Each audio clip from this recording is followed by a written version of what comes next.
Hello friends, मैं Shweta's kitchen में आपका स्वागत करती हूँ। आज हम होली स्पेशल रेसिपी के साथ आए हैं जो कि आलू के लच्छे बनाएंगे। तो चलिए बनाना शुरू करते हैं। आलू के लच्छे बिल्कुल ही करारी और कुरकुरी बनेगी और चटपटी भी, कुछ आसान ट्रिक के साथ। तो चलिए बनाना शुरू करते हैं। ये 5 आलू हैं जिसे छील लिया है और छील कर इसे पानी से वॉश कर लें और फिर साफ़ पानी में डाल दें जिससे आलू काले नहीं पड़ेंगे।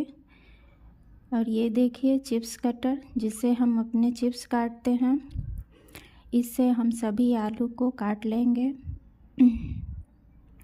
आलू के पीसेस बराबर बराबर निकलेंगे, इससे ज़्यादा मेहनत भी नहीं करनी पड़ेगी हमें। देखिए कितनी आसानी से कट चुकी है और बिल्कुल एक बराबर कटी है। ऐसे ही हम सभी आलू को काट लेंगे। अब हम एक साथ 4-5 पीस को हाथ में लेते हुए इसे बराबर से एक साइज़ में करेंगे।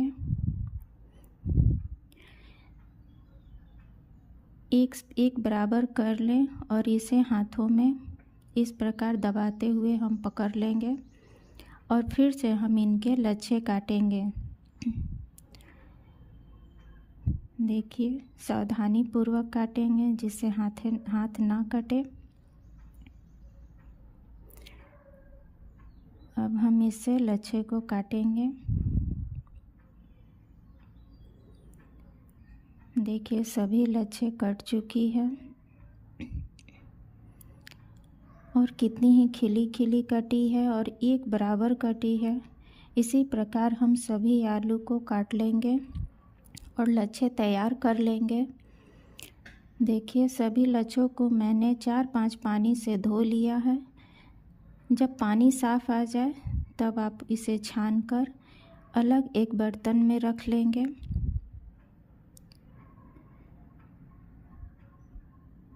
अब हम इसे अलग बर्तन में निकाल लेते हैं।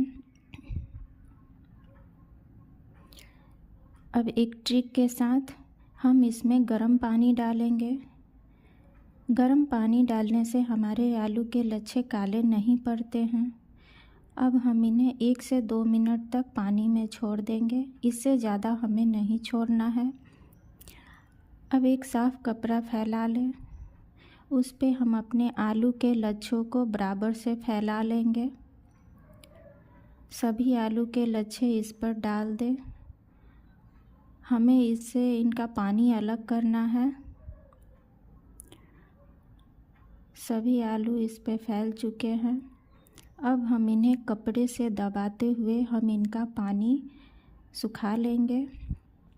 आलू को हमें ज़्यादा ड्राई नहीं करना है, बस इनका सिर्फ पानी ही सुखाना है जिससे कढ़ाई में फ्राई करते समय छींटे ना पड़े।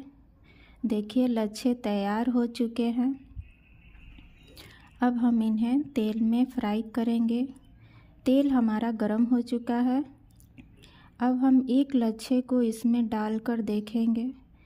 तेल गरम है, लो फ्लेम पे ही तेल गरम करें और फ्लेम को लो रखें। अब हम इसमें अपने सभी लच्छे को डालेंगे। थोड़े थोड़े लच्छे डालें। कढ़ाई में एक साथ ज़्यादा लच्छे न डालें जिससे तेल बाहर आ सकता है। आलू डालने के बाद इनमें झाग बनने लगता है, इसलिए हम लच्छों को कम डालेंगे जिससे तेल कढ़ाई के बाहर ना आए। अब इसे हम एक बार चला लेंगे और इसे लो फ्लेम पे धीरे धीरे पकने देंगे। देखिए तेल का झाग ख़त्म हो चुका है और ये सिक चुकी है। बस 1-2 सेकंड और इसे सेकना है जिससे इस पे गोल्डन कलर आ जाएगी। देखिए सब लच्छे सिक चुके हैं और गोल्डन भी हो गए हैं। अब हम इन्हें एक जाली वाले छन्नी पे निकालेंगे जिससे इनका एक्स्ट्रा तेल निकल जाए। देखिए लच्छे फ्राई हो चुके हैं। इसी प्रकार हम सभी लच्छों को तल लेंगे। अब हम इसी तेल में थोड़े से मूंगफली को भी फ्राई करेंगे। मूंगफली को भी अच्छे प्रकार से फ्राई कर लें। देखिए मूंगफली भी फ्राई हो चुकी है। अब एक बाउल में हम कुछ मसालों को मिला लेंगे लच्छे पे डालने के लिए। इसमें आधी चम्मच सफ़ेद नमक, आधी चम्मच काली नमक, आधी चम्मच जीरा पाउडर, 1 चम्मच कश्मीरी लाल मिर्च, आधी चम्मच चाट मसाला। इन सभी को अच्छे प्रकार से मिक्स कर लें। इस मसाले से लच्छे हमारे बहुत ही टेस्टी और चटाकेदार बनते हैं। अब हम लच्छे और मूंगफली के ऊपर इस मसाले को डालेंगे। फ्रेंड्स, अगर आपने मेरे चैनल को सब्सक्राइब नहीं किया है तो प्लीज़ सब्सक्राइब करें और मेरे बेल आइकन को ज़रूर दबाएं मेरी नई रेसिपी के लिए। अब हम इसे अच्छे प्रकार से टॉस कर लेंगे जिससे मसाले अच्छी प्रकार से मिल जाए लच्छों पर। देखिए फ्रेंड्स, कितनी अच्छी तैयार हुई है हमारे लच्छे की नमकीन। तो फ्रेंड्स, अगर मेरी रेसिपी ये आपको पसंद आई हो तो लाइक और शेयर ज़रूर करें, कमेंट भी करें कि कैसी बनी है। फिर हम मिलेंगे नेक्स्ट डे नेक्स्ट रेसिपी के साथ, होली रेसिपी। Bye friends.